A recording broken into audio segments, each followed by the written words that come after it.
36-year-old woman accused of assaulting and killing her 16-year-old nephew for allegedly stealing money has abandoned her bail application. Andile Mthembu appeared in court today, where the matter was postponed to the 12th of this month for further investigation. Let's talk more about this then. We're joined tonight by clinical psychologist Themba Manzini. Themba, good evening. Welcome to News at Prime. Let's begin first with just how one even begins to make sense of such a crime at a psychological level. Okay, good evening. Thanks. Yes, it's a situation where actually it's difficult one to really understand in terms of what really happened. It's not easy to really make sense, but we can clearly notice the significance that adults have in terms of the role, in terms of raising children and being a good example. So those are the important things that clearly come out.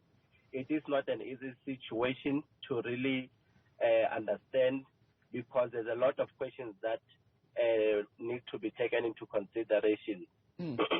And from what we are learning, at least what's being reported, is that this 36-year-old woman, Andile Mthembu, killed the teenage boy because he had allegedly been stealing money. And often when you deal with that sort of crime where it does not appear to have been, at least at this stage, premeditated, the question is about what it is that drives the sort of rage or reaction that ends up in murder. Of course, we're explaining this without excusing her alleged conduct at all. Yes, it is a challenge, because when we also look at the attempt, maybe the punishment, it has went beyond what it has went beyond the stealing. So it is there are underlying anger issues. There are also underlying problems that we can say could be noticed from the family, but beyond the family, also the society as well. We need to take that into consideration, because there are many things that happen that might seem normal.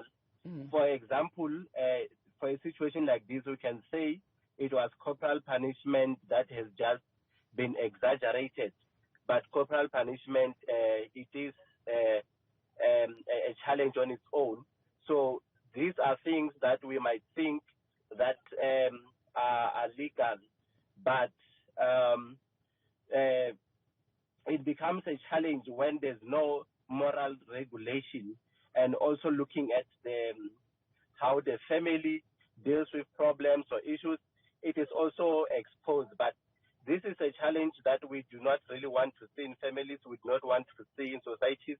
Yes, families do have problems. They do have their own challenges, but they need to find ways in terms of better ways of coping and dealing with this type of challenges. Another troubling detail that's emerged from this case, as we learn more about it, is that the woman's 14-year-old son, she allegedly forced him to hold down his cousin while she beat him to death. Now, for that child who witnessed such a horrific crime, his mother is now in prison for allegedly committing the crime itself, murder. What is the best way to assist him? Yes, obviously there could be fear or anxiety as to, when I don't assist, I might also get a hiding, or I might also be punished for that.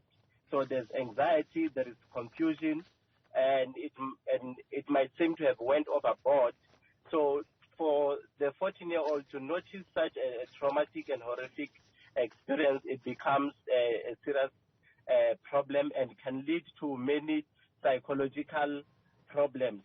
It can lead to many psychological problems, and also the 14-year-old might later on be at a risk to become a perpetrator, maybe in other types of crime or violence, by being exposed and being involved, because children they cannot decipher to a certain degree what is right, what is wrong, and it becomes a challenge, because we need to protect children, when we need to teach them what is right and what is wrong, and what they see at a young age and not corrected. That is, sometimes they tend to act out that behavior and think that is what is right.